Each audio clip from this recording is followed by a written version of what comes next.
Hello everyone, so this is the next thing to come off my tabletop. It's a 15mm Roman watchtower. Basically, as you may know from an earlier video, what I've decided to do is to have 4 things on the go at any one time on my workbench, and one of them is going to be a building of some kind, just to clear the number of unpainted models that I've got in my collection.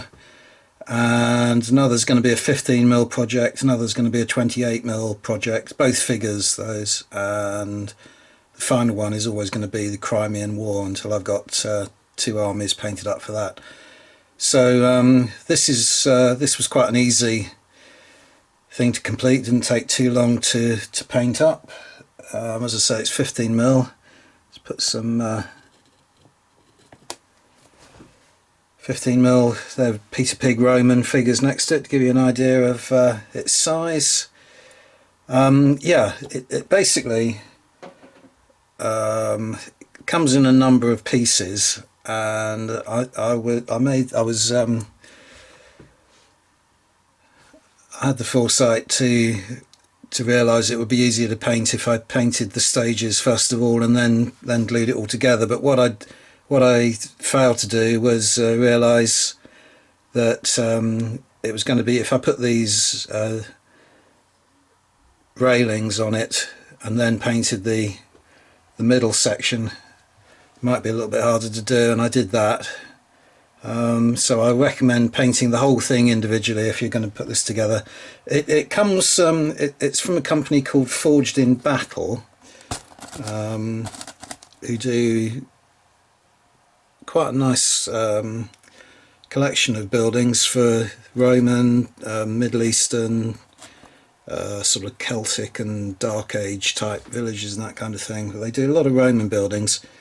But I did notice, as well as a lot of figures, by the way, I did notice, if I can try and put these side by side a little bit, that it did strike me as odd that there wasn't a sort of supporting post at each corner to support the roof.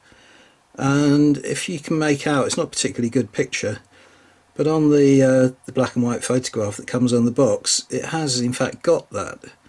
And these railings, again, you may not be able to make it out, but they are different railings from the ones portrayed on here. These ones only have 3 sections in them with 2 dividing poles, whereas the actual model has 4 sections with 3 dividing poles. So although these models are although these railings are the correct size and fit on the model, they're not as satisfactory as the ones actually on the black and white photo. But that's a kind of minor complaint. And I've also based it on, what's that, I think that's 60 by 80. It's the correct size for a camp in a set of rules such as DBM or FOG. So the base is it makes it look a little bit small on the base, but my idea really was always to use this building as to indicate the camp area in a set of rules, as well as to have it as a standalone piece of scenery. You often see camps portrayed, people make them themselves with Roman, and basically they just put a little bit of embankment with some cocktail sticks to make a palisade or something. I wanted something a little bit more solid, but clearly an entire Roman camp at scale or something like that just wouldn't fit on a base of that size, so I thought they would do for that.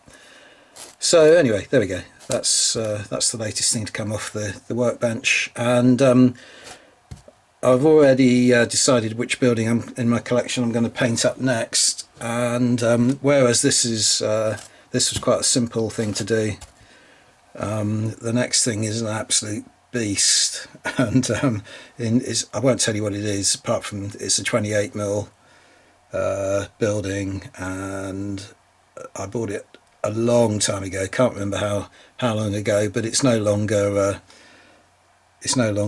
retailed. So it's one of those things that I bought at the time, liking it, and